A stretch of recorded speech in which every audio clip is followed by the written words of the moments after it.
everyone, this is Mrs. Courtney-Hale here, and I'm going to read you today's story, which is called A New House for Mouse, and it's by Petra Horacek.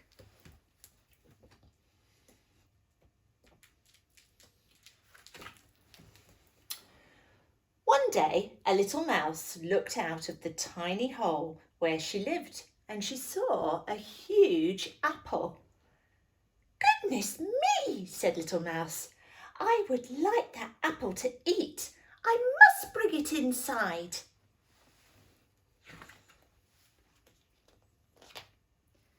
But although she tried and tried, she couldn't pull the apple through the tiny hole. "My little house is too small," said the little mouse.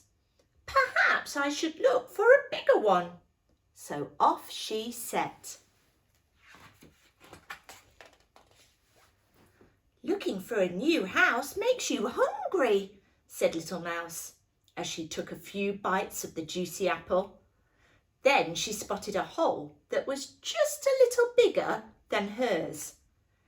"This looks just right," she said as she peered inside.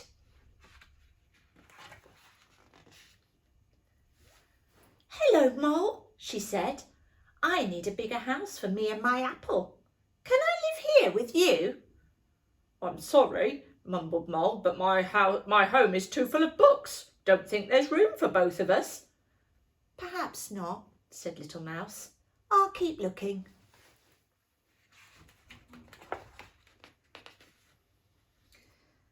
As she wondered, Little Mouse felt hungry. "I'll just have a little nibble," she said to herself. Then she spotted a hole that was just a little bigger than Mole's. "That will be perfect," she said. She peered inside. "Hello, Rabbit," she said. "I'm looking for a bigger house for me and my apple. Can I live here with you?" "I'm sorry," twittered Rabbit, "but my home is too full of cabbages, and I don't think there's room for both of us." "Perhaps not," said Little Mouse. She set off again, but she was still hungry, so she nibbled on the apple as she went. Then she spotted another hole. That was just a little bigger than Rabbit's. "That will be just right," she said. She peered inside. "Hello, Badger," she said. "I am looking for a bigger house for me and my apple. Can I come and live with you?" "I'm sorry," barked Badger, "but I stretch out on my cushions all day snoring a lot. I don't think there's room for both of us." "Perhaps not," said the little mouse, feeling rather weary and still hungry.